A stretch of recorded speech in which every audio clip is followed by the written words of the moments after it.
who has the best position groups in the NFC West. Today, we're going to be doing a tier list to decide if the Rams, 49ers, Seahawks, or Cardinals have the best position group in their division. And then once a winner is crowned, we'll put them into the final 10 to determine who has the best overall position group in the NFL. Make sure to leave a like if you enjoy and comment down below what you think of my rankings once it's all done. Let's jump right into the tier list. First up, as always, we've got the quarterback position. So we got Brock Purdy, Kyler Murray, we got Sam Darnold, and we got Matthew Stafford. I'm just going to be completely real here. I'll try not to let my bias through here. Not that I'm biased. I'm not a fan of any of these teams, but you'll see here in actually this quarterback ranking. Matthew Stafford is the best quarterback in the NFC West, but I genuinely, truthfully believe the second best quarterback in the NFC West is Kyler Murray. I know he had a down year. I'm very aware that he had a down year, and he's had a couple, like a down year and a half, I'd say. But I still think he's better than Sam Darnold, and I do believe he's better than Brock Purdy.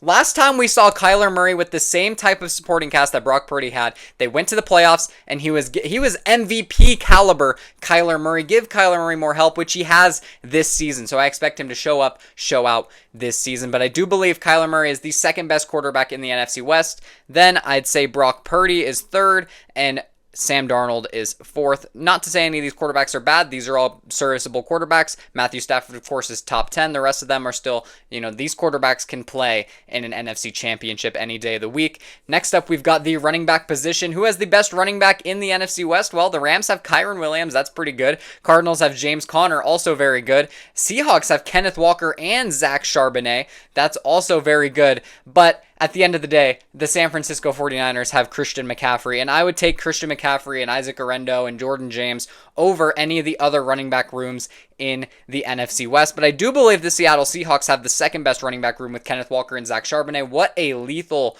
duo. One of the best duos in the NFL, maybe the third best running back duo in the NFL. Maybe I'm wrong. Maybe I'm not thinking of any, but the Falcons and Lions are the only two teams I can think of with a better duo. Now the real tough question is, are you taking Kyren Williams or are you taking James Conner? I feel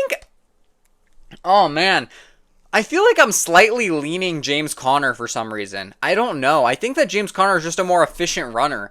I'm going to take James Conner over Kyren Williams, but it's really close. I almost want to give them the exact same point, like they're both tied for third. We're not going to do that, but I think I'm going to slightly lean James Conner here. Next up, we've got the wide receiver rooms. So the 49ers, of course, have Brandon Ayuk, Jawan Jennings. They got Ricky Pearsall. Cardinals have Marvin Harrison Jr. and Michael Wilson. Seattle's got Cooper Kupp now and Jackson Smith, and then the Rams have Devontae Adams and Puka Nacua, and I think it's pretty clear that the Rams have the best wide receiver room in the NFC West, arguably the best duo in the entire NFL. I won't crown it to them yet because we haven't seen them play together, but I think they can definitely rival Jamar Chase and T. Higgins for best duo, wide receiver duo in the NFL. Now, this is really where the debate comes in. Do you take the unproven guys in the Cardinals who are clearly going to be something good, but we haven't quite seen it, or are you going JSN and Cooper Kupp, who maybe won't play as well together because they kind of both feast in the slot? And then you've got the 49ers with Jawan Jennings and Brandon Ayuk, who, we haven't seen Brandon Ayuk since tearing his ACL, and he might not even be ready by game 1 of this season. But I'm still going to take the Niners wide receiver group here second. And then I think we're going to go Seattle with Cooper Kupp and Jackson Smith and Marquez Valdez-Scantling. And then last place, unfortunately, is going to be the Arizona Cardinals with Marvin Harrison Jr. and Michael Wilson, who I think they're both very good wide receivers, but I don't think I can put them ahead of anybody else in the NFC West. Then we've got the tight end position. So Trey McBride and George Kittle, two of the best tight ends in the entire NFL, on this list right here. And then you've also got Elijah Arroyo for the Seahawks now that Noah Fant has been cut, so the rookie, and then Tyler Higbee for the Rams. I think this is an easy ranking here. George Kittle is the best tight end in the NFC West. Trey McBride is going to be second. Those are two top 3 tight ends in the NFL right there. Then we've got Tyler Higbee, I guess, over Elijah Arroyo, even though I kind of want to put Arroyo over him just because he's really good in Madden when I use him in my franchises, when I always draft him because he's amazing.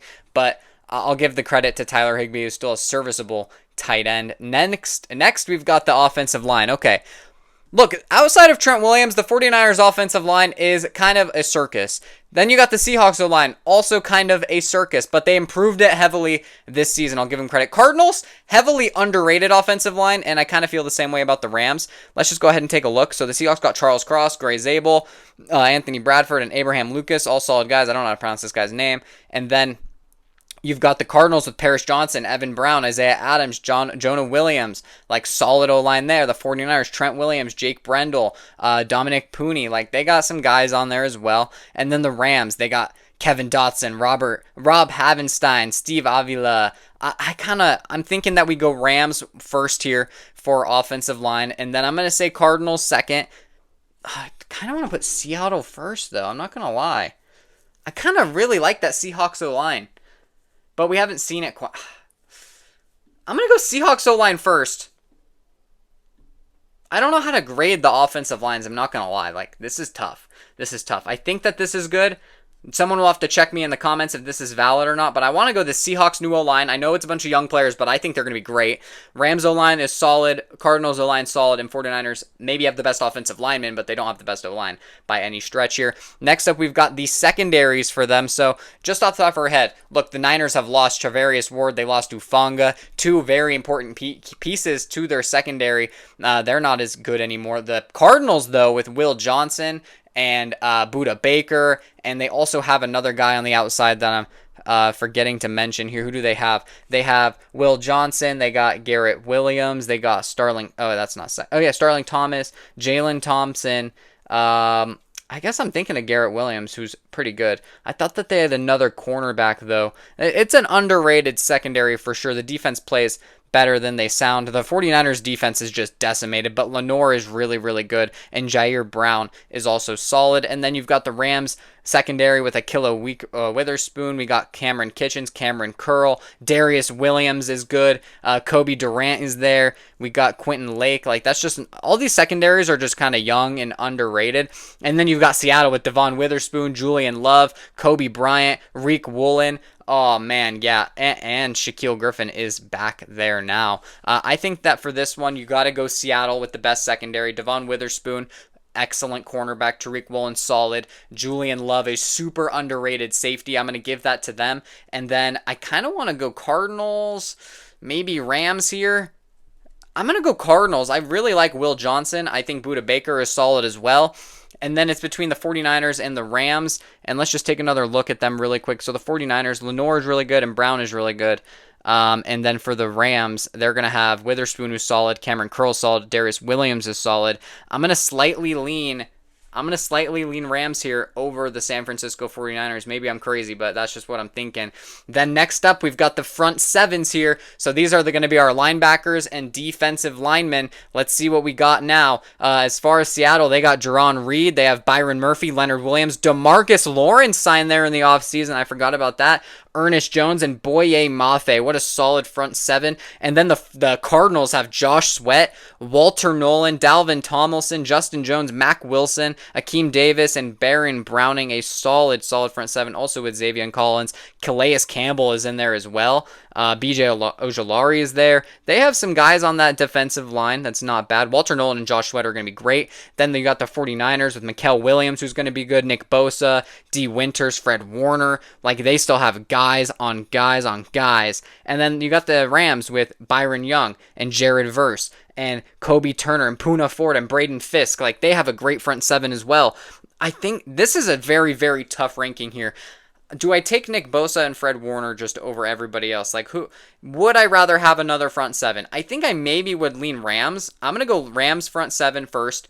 Then we'll go 49ers. And then it's, do you go Josh Sweat and Walter Nolan? Or are you going Boye Mafe, Ernest Jones, DeMarcus Lawrence? I'm going to go Cardinals front seven over Seattle, and then Seattle's. This is not to say a lot of these last places here are actually good. All the teams in the NFC West are actually solid, in my opinion. They're all teams that can win 8 to 12 games next season. I'm just excited to see who ends up being the best. So them being in last is honestly not a shameful thing here, because these are all good position groups for the most part in these last place ones. And then head coach position, I think this is maybe the most obvious first place thing ever. Sean McVay is the best coach in the NFC West. Then Kyle Shanahan is going to be second. Then I think you're really between Jonathan Gannon and McDonald.